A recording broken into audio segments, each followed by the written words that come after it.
Hey y'all, I wanted to show you the finished product with my little church upcycle project. Remember it had these Valentine project fails on the back that were really cute stencils, but the colors didn't show up well on the stained wood. It would have been better if I had painted the wood. So I just flipped them over, painted the sides around the edges with this blue and black that I mixed, and then drew on these churches and painted them. Did a little bit of black Sharpie around there to give it some detail. Added some Mod Podge and glitter so it looks like snow. And I know I was talking about sealing these with Mod Podge, but I think I'm going to wait until I get a Mod Podge matte because the one I have is glossy and I don't want this to be shiny. I like the way the paint looks matte in the background. And so I'm going to wait until I can get a matte sealer to put on it. But I want to show y'all how they turned out. I had them sitting on one of the little end tables in the living room, and they look really cute. And the cats haven't knocked them off yet. And if they do, it won't break anyway because it's just a slab of wood. Anyway, I want to show y'all that. And the little circles that we cleaned yesterday that I took the paper off of. This is what they look like today. I had planned to stain it a little bit, but I'm just going to go ahead and put the white paint on and see how it looks. We'll know right away if we're making a mistake. I'll go with this one because it still has some of the little glue sort of stuff on it. It's not sticky, but we're going to go ahead and put a coat of paint on that and see how it goes. And we will know if I need to sand them before I base coat. It looks like it might be okay. I like the edge colors, and since they have the red and white hangers, I think I've decided that I want to, maybe these won't be angels, these might be something else, and I will do red on them, maybe maybe a peppermint look, personalized ornament with a name on it and the year. That could be cute, or I could do the name on the front and the year on the back. Okay, that's covering pretty good. I'm happy with that. That looks good. But you know what this means? I think I have about 50 more round and house shape ornaments to do. Now the house shape ones, I think we're going to do some like gingerbread houses and make some look like little nativity scenes. There's not a lot you can, you know, it's a house shape. I don't know what else you can do with it. I know my gingerbread ornaments that I did a couple of years ago, they're bigger than this. They were actually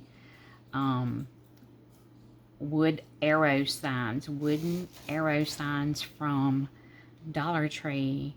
And I just took the strings off of them and used spackle in the little holes where the string was attached. And then turned them sideways. Instead of an arrow going right and left across like that, I turned them up and down so that pointed part of the arrow becomes the roof on the house. I'll show y'all those maybe tomorrow. They were fun to do. I can't remember the name of the paint color that I used, or I may have ended up mixing some to get a gingerbread color, and I base coated them with that, and then I used white and red and green and I think some pink and light blue to do decorations that look like candy or icing on them, and made those look like gingerbread houses. Those were fun. And I have a lot of paint on here, so I think it's enough to share with the last one. I like the blue on the edges of this one. I hope I either have a paint that matches it or can mix a paint to match it, because I would like to use that color. I like it a lot. Oh, this one has the blue too. Yay, I like that.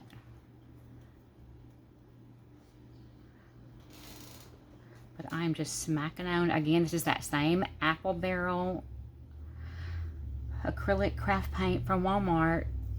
And you see I'm getting it all on my hands, and that's okay because it washes out. My brushes I wash with,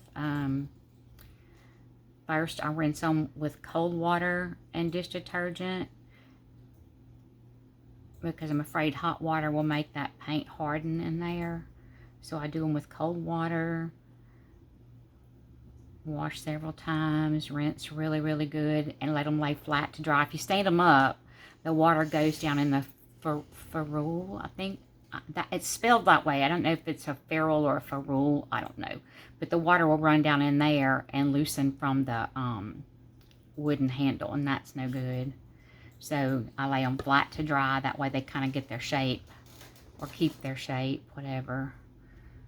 Oh Lordy, I got way too much paint on that one. We're just gonna share with this one in some of the funny looking places, because some of the places are, I overestimated myself on this.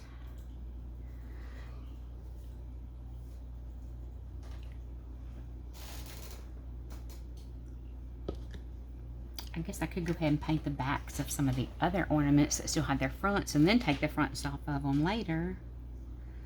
But I want to show y'all how well this covered after using the paper towels and peeling off that paper. I did not even sand any. And I think it looks pretty good for not having sanded it. And I may do some, I know it sounds funny, I may do some with a black chalkboard paint and use a white paint pen to write on them so it looks like chalk. That could be a cute look, especially if I use this ribbon. That would be a really cute look. We'll just see. It would be cute to do snowmen on a black chalkboard background. We'll just see. But I want to show y'all the finished churches and how these are covering with the white paint after soaking the fronts off of them. I hope y'all are having a great Thanksgiving, and I will be back again.